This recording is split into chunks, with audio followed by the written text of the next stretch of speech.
So back to the bus and on to Newgrange. So there's the bus already waiting. So just gonna jump on board and head to the next stop.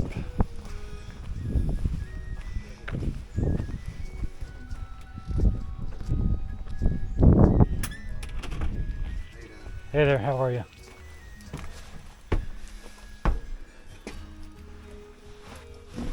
So just off the bus, now at Newgrange, and you could see it from the road when we drove past it. Pretty incredible. I'm sure it'll be even more amazing once we get up close to it.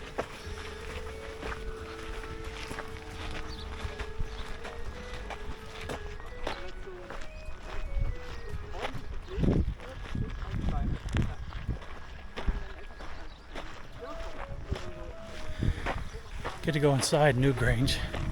So it'd be pretty interesting to go inside this structure and see what awaits us inside.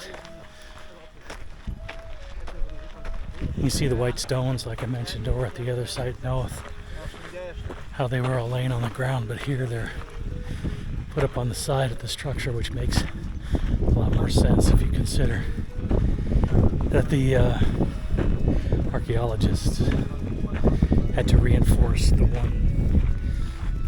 walls at Knoweth,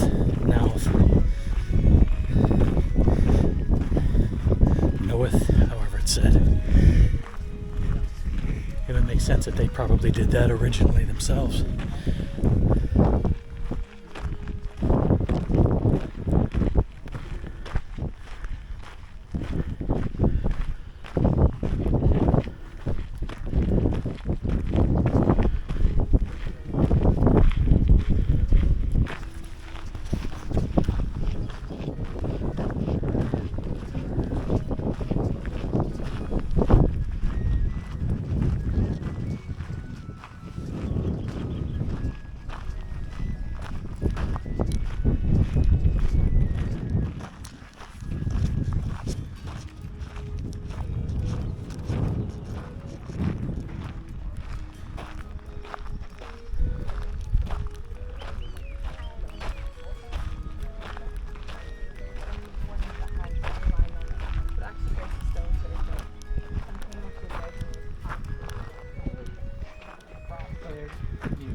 Okay, so we were not allowed to take video or pictures inside, which is unfortunate because it's pretty amazing inside.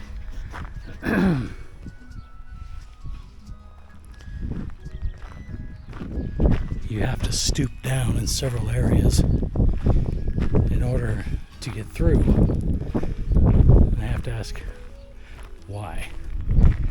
Why do you have to stoop down? When they built this, they knew what they were doing. Why did they design it so that when you walk in, you have to stoop? And I mean literally, I had to bend my knees and get down low, maybe like 4 feet of a space, and you had to walk through and make sure you're not banging your head on stone.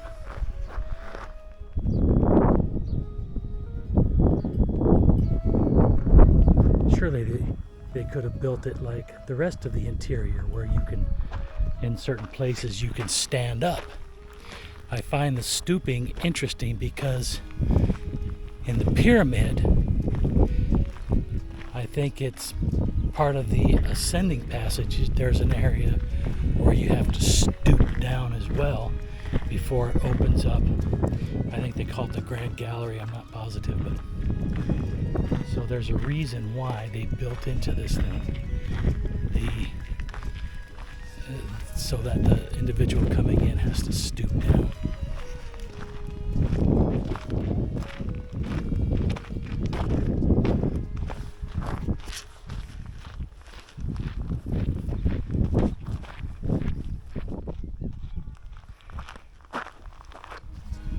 This place is absolutely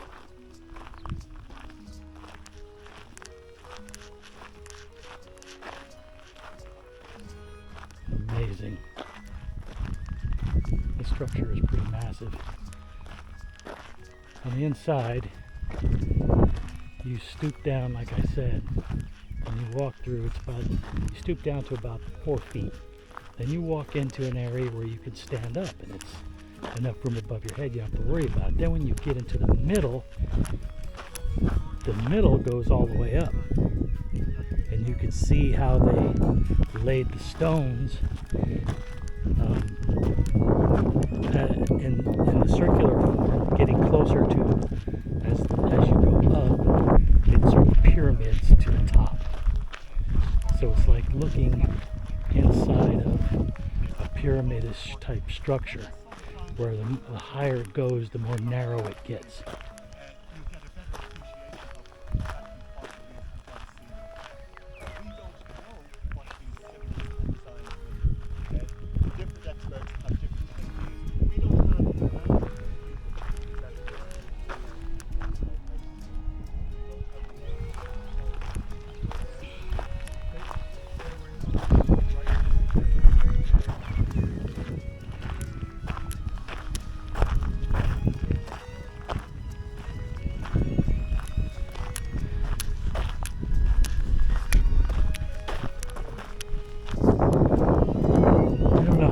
It was in there. It might have been like, I'm guessing, 50 feet, something like that on the interior, or more.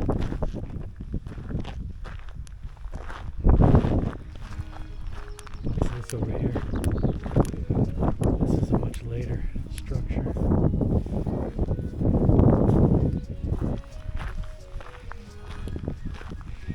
It's incredible. Again, you can see the ledge, how it was reinforced by the archaeologists, the team that came in and reinforced it so it doesn't fall over. And of course, on the interior, they have electricity, they have lighting.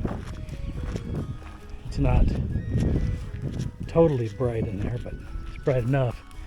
And then when they turn off the lights, it gets completely dark. And then they simulate what it would look like at the solstice. And I don't know if they said it was the midsummer solstice or the winter solstice or whichever one it was. I forget what they said. But the sun would come up and it would shine through. There's the door that you go in, and just above that there's another opening which would capture the light of that morning of that solstice. And that light would penetrate all the way through to that inner chamber. And on the inner chamber there are 3 small circular areas. And they call it a cruciform shape.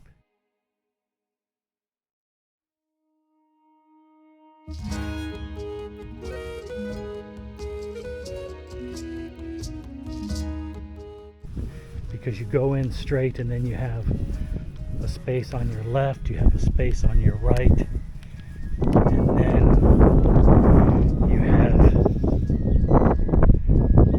a space at the head. And so inside, if you're facing the interior, the one on the right had what looked like some kind of a bowl, a large stone, carved so that it was bowl shaped. And so there you see where that guy's at. Just above him, that square area, that's where the light penetrates through on the solstice, and it goes in all the way through the chamber. So where he's standing, you can see his head level. You can see he has to stoop down there, but once you get inside more, you have to crouch down even further. So, you know, if you can build this and you make the interior so that you can stand up, that reason why it's built so that you have to stoop is purposeful, and maybe it has to do with the design of the what they call the light box or the light window where the light comes in for the solstice, so that you have to stoop under the light if you go in, and then the light shines into that inner chamber, and it comes along the floor and it penetrates all the way to the top of the cruciform shape, where inside the top of that cruciform shape are 3 circles. So there are 3 circles on the large stone toward the entrance, and then there are 3 stones all the way into the head of the cruciform shape. And they say those are the only symbols like that found anywhere in the world, where you have those 3 circular patterns, one large or one a little bit smaller and then one a little bit smaller. So again, what's the message? If ancient cultures are communicating ideas, and they communicate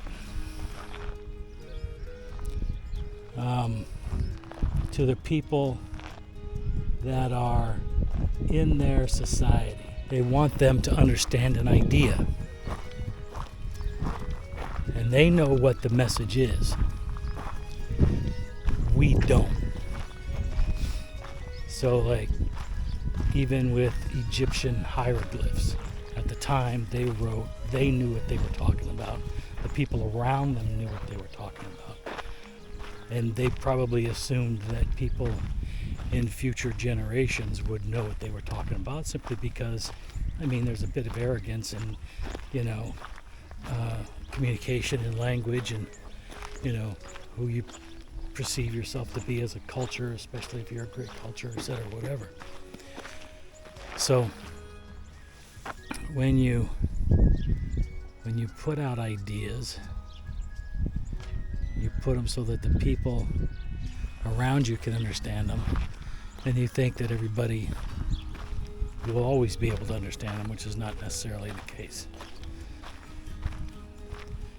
So it took a long time before Egyptian hieroglyphs were deciphered. Yeah, so it was the Rosetta Stone that helped decipher what Egyptian hieroglyphs said.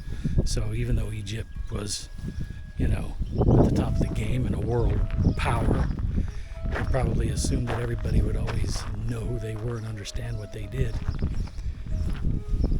Their language was lost, and when we discovered it, we didn't know what it was. It took a long time.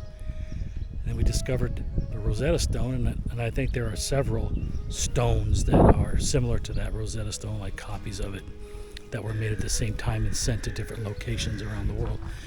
But one of the languages on there was hieroglyphs, along with other languages that they knew, that they were able to decipher those languages, and which in turn helped them to decipher what the hieroglyphs were. So these people here, whatever message they were trying to communicate, we don't know yet.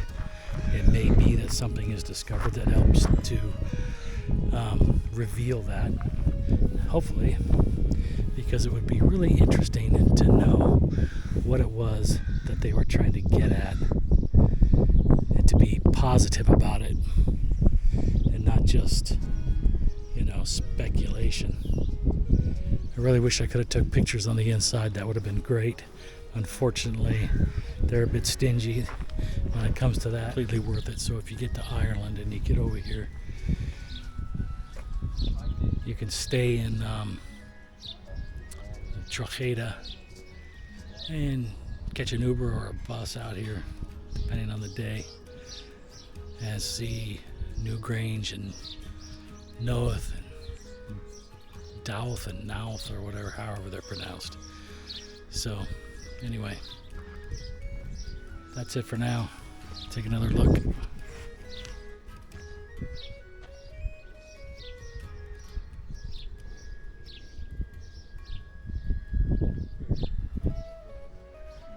I hope you liked that. I hope you enjoyed that. And if you get a chance to come here, you should. I loved it. It was incredible.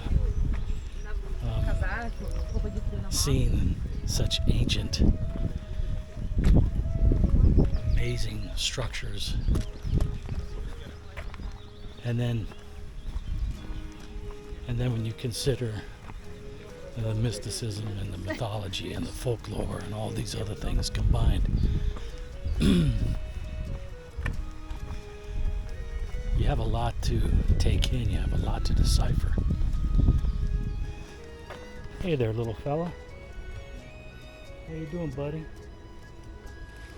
How you doing, little guy?